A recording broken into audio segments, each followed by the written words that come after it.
Hello everyone.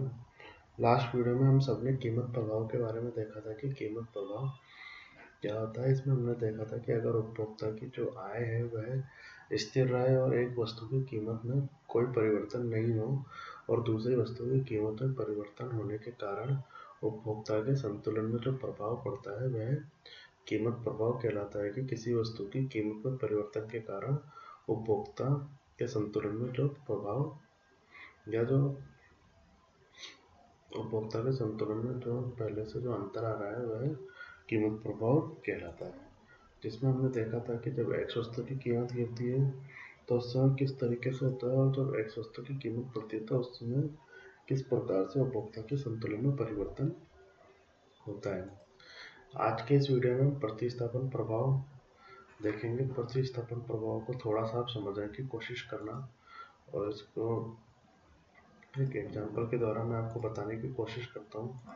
तो इसको आप थोड़ा सा ध्यान देना कि हम मान के चलते हैं कि शुरुआत में अगर उपभोक्ता की आय कितनी है, हमने माना कि उपभोक्ता की आय तो कितनी है, 4 रुपये है और हमने दो वस्तुएं ली हैं, ऑरेंजेज और एप्पल्स। तो ऑरेंजेज को मैं किससे दिखा रहा हूँ, ओ से दिखा रहा हूँ। कि जो ऑरेंजेज की जो कीमत है वह कितनी है, 50 पैसे। और जो एप्पल्स है उसको मैं ए से दिखा रहा हूँ। तो जो एप्पल्स की कीमत कितनी है, हमने माना एप्पल्स की कीमत कितनी है, 1 रुपये। जब उपभोक्ता की आय 4 रुपये है और जो हमारे संतरों की कीमत 50 पैसे है और एप्पल की कीमत 1 रुपये है, तो हम ये मान के चलते हैं कि उपभोक्ता 2 रुपये तो संतरे पे खर्च करता है और 2 रुपये एप्पल्स पे खर्च कर रहा है। तो 4 रुपये से वह ऑरेंजेज की कितनी मात्रा खरीद सकता है, 4 इकाई खरीदता है। और एप्पल्स की कितनी खरीदता है, 2 इकाई खरीदता है। और अपने 4 रुपये वह ऑरेंजेज और एप्पल पर इस तरीके से खर्च करता है कि ऑरेंजेज की तो 4 इकाई खरीदी और एप्पल्स की 2 इकाई खरीदी।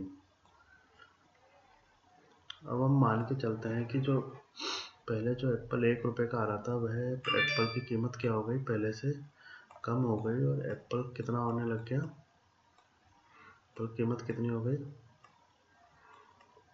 50 पैसे।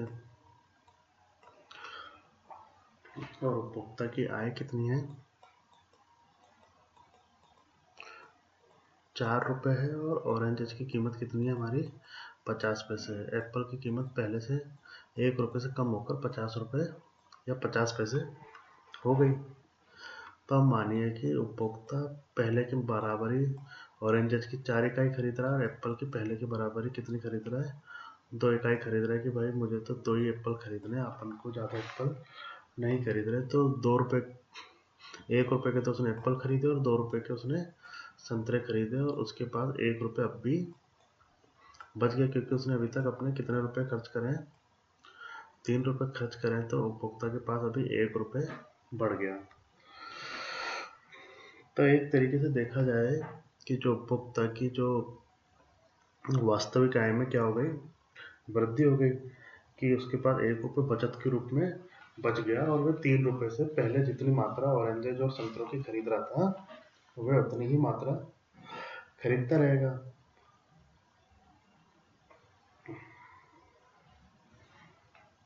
और उपभोक्ता के पास 1 रुपये बच गया।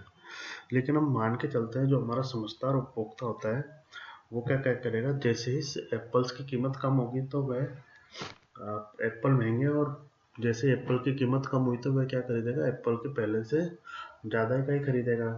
क्या कहीं भविष्य में इसकी कीमत बढ़ जाए तो अभी तो अपन एप्पल ज़्यादा खा लेते हैं। तो वो क्या करता है उपभोक्ता, ऑरेंजेज की तो मात्रा क्या करता है, पहले से कम कर देता है। मान लीजिए ऑरेंजेज की कीमत कितनी थी, 50 पैसे, जहाँ ऑरेंजेज पहले ये खरीद रहा है 4 खरीद रहा है, तो ऑरेंजेस तो ये पहले से कम खरीदने लगेगा और एप्पल की मात्रा ज़्यादा खरीदने लगेगा।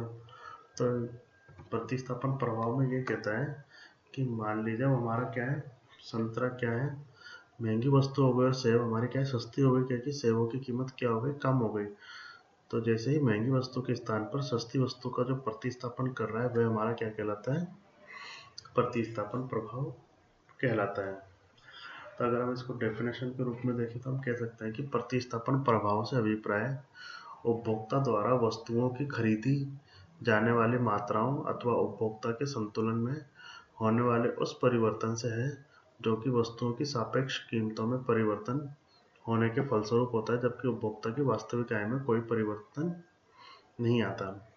अब इसने एक एग्जाम्पल दिया है जो हमने पहले देख चुके थे। इसमें क्या है कि उपभोक्ता की आय कितनी है, 4 रुपये है, संतरों की कीमत 50 पैसे और सेब की कीमत कितनी है, 1 रुपये है।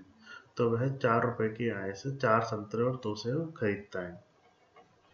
फिर हमने माना कि जो सेबों की कीमत है 1 रुपये से कम होकर कितनी हो जाती है, 50 पैसे हो जाती है, जबकि संतरों की कीमत वही रहती है। तो उपभोक्ता संतरे और सेब की पहले जितनी मात्रा, तो 4 संतरे और 2 सेब खरीदता रहेगा और फिर भी उसके पास 1 रुपये बच जाएगा, तो उसकी क्या है, वास्तविक आय में वृद्धि हो जाती है। तो प्रतिस्थापन प्रभाव में ये मानते हैं कि उपभोक्ता की वास्तविक आय में कोई परिवर्तन नहीं होना चाहिए। तो सरकार क्या करेगी, उस पर टैक्स लगा देती है, कुछ भी करके उससे 1 रुपये वापस ले लेती है। और जैसे उससे 1 रुपये वापस ले लेगी तो उपभोक्ता पुराने वाले संतुलन स्तर पर ही पहुंचेगा और वह 3 रुपये से पहले की बात ही 4 संतरे और 2 सेब खरीदता रहेगा। लेकिन हमने कहा कि भाई उपभोक्ता बहुत चालाक है, वो जैसे ही देखेगा कि सेबों की कीमत कम हो गई तो उपभोक्ता क्या करेगा, सेबों की मात्रा पहले से ज़्यादा खरीद लेगा। जहाँ पहले वो 2 सेब खरीद रहा था, अब 4 सेब खरीदने लगेगा और संतरे 2 ही खरीदेगा। तो क्या कह रहा है कि जो संतरों के मुकाबले उसने सेब ज़्यादा खरीदने लग गए, ये हमारा क्या है, प्रतिस्थापन प्रभाव, कि संतरे उसके अब महंगी वस्तु हो गई और सेब उसके लिए क्या है, सस्ती वस्तु हो गई। तो महंगी वस्तु के स्थान पर जो सस्ती वस्तु का जो प्रतिस्थापन करा है वह क्या कहलाता है, प्रतिस्थापन प्रभाव कहलाता है। अब प्रतिस्थापन प्रभाव में 2 माप दिए हैं, पहला दिया है स्लट्स्की ने और दूसरा दिया है हिग्स ने। तो हम एक एक करके दोनों के माप को देख लेते हैं कि स्लट्स्की ने क्या कहा है और हिग्स ने क्या कहा है। इसको आप थोड़ा ध्यान से देखना, स्लट्स्की और हिग्स का माप ये हमारे लिए इम्पोर्टेंट है। तो जो स्लट्स्की है वह ये कहता है कि जो हमने देखा था कि अगर अब वस्तु 4 रुपये, मतलब जो उपभोक्ता की आय 4 रुपये थी, 4 रुपये से वह दोनों वस्तु कुछ मात्रा खरीद रहा था, लेकिन जैसे एक वस्तु की कीमत कम होती है तो उपभोक्ता क्या करता है, उसके पास पहले जितनी मात्रा खरीदा था उसके पास 1 रुपये अब भी बच रहा था। तो स्लट्स्की कहता है कि उपभोक्ता जैसे किसी वस्तु की कीमत में कमी होती है तो जो उपभोक्ता की जो वास्तविक आय बढ़ी है, उपभोक्ता की जो बढ़ी हुई आय है वो वापस ले लेनी चाहिए, और जिससे उपभोक्ता जो पुराना वस्तु संयोग खरीद रहा था वह दोबारा से उसी वस्तु संयोग को खरीदता रहे। इसको मैं आप एक डायग्राम द्वारा दिखाता हूँ तो आपको थोड़ा आसान होगा समझने में। बाकी तो आप बुक में देखना, बुक में ज़्यादा अच्छा समझा रखा है। अब यहाँ पीपीटी पे इसी तरीके से बताया जा सकता है, हमारी मजबूरी है। मान लीजिए ये y वस्तु है और ये क्या है, x वस्तु है। तो मान लीजिए पहले उपभोक्ता की बजट रेखा ये थी और उपभोक्ता इस बिंदु पर संतुलन में था। इस बजट रेखा का नाम हमने दे दिया LM। जैसे ही x वस्तु की कीमत में क्या हो गई, कमी हो गई। कमी होते ही उपभोक्ता की बजट रेखा कुछ इस तरीके की हो जाएगी।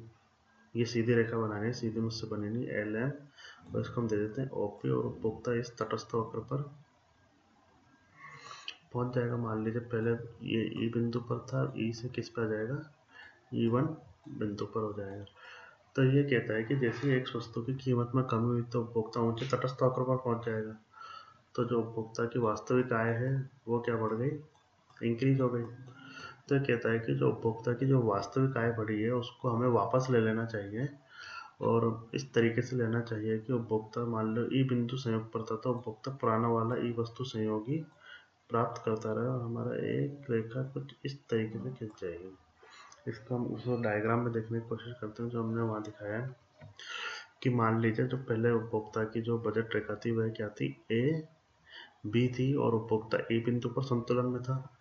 जैसे उसकी आय में वृद्धि होती है तो उपभोक्ता A, C और K बिंदु पर संतुलन में पहुंच जाता है। तो ये कहता है कि जो उपभोक्ता की आय को इस प्रकार से हमें वापस ले लेना चाहिए कि वह दोबारा से ई संयोग पर ही पहुंच जाए, कि जो वह पुराना वस्तु संयोग प्राप्त कर रहा था वह उस पुराने वस्तु संयोग को दोबारा से प्राप्त करें। स्लट्सकी ये कहता है। और जो हिक्स है वो भी थोड़ा कुछ इसी तरीके से कहता है कि ये कहता है कि जो उपभोक्ता की आय है वह हमें उस प्रकार से वापस लेनी चाहिए कि उपभोक्ता उसी तटस्थ वक्र पर दोबारा से आ जाए जिस तटस्थ वक्र पर वह पहले था। जबकि स्लट्सकी ने तो क्या था कि जो वस्तु संयोग वो पहले प्राप्त कर रहा था, मतलब x की जितनी मात्रा प्राप्त कर रहा था और y की जितनी मात्रा प्राप्त कर रहा था वह दोबारा उतनी ही मात्रा प्राप्त करे। जबकि हिक्स क्या कहता है कि भाई वो जिस तटस्थ वक्र पर था उसी तटस्थ वक्र पर वापस आ जाए कि उपभोक्ता का जो संतुष्टि स्तर है वह पहले के बराबर आ जाए और उसके संतुष्टि स्तर में कोई परिवर्तन नहीं हो। इस डायग्राम में आप देखेंगे उपभोक्ता पहले ई बिंदु पर संतुलन में था। जैसे एक्स वस्तु की कीमत में कमी हुई तो उपभोक्ता डी बिंदु पर संतुलन में आ गया। फिर इसने उपभोक्ता से जो आय थी वो वापस ले ली जो जी एच के द्वारा दिखाया गया है, और यह पुराने वाले तटस्थ वक्र पर ही यह एफ बिंदु पर स्पर्श कर रहा था। वो उपभोक्ता एफ बिंदु पर पहुंच गया। तो एक्स की और स्लट्सकी के माप को आप और थोड़ा समझ लेना। कोई दिक्कत आए तो आप कॉलेज में आके मुझसे पूछ लेना कि इसमें क्या है, कैसे होगा, मैं आपको और समझा दूंगा। और इसको आप थोड़ा बुक से देखने की कोशिश करना, अगर नहीं आए तो फिर आप पूछना। आज के लिए इतना ही। Okay, thank you. कोई भी समस्या हो आप पूछ लीजिएगा। बाय।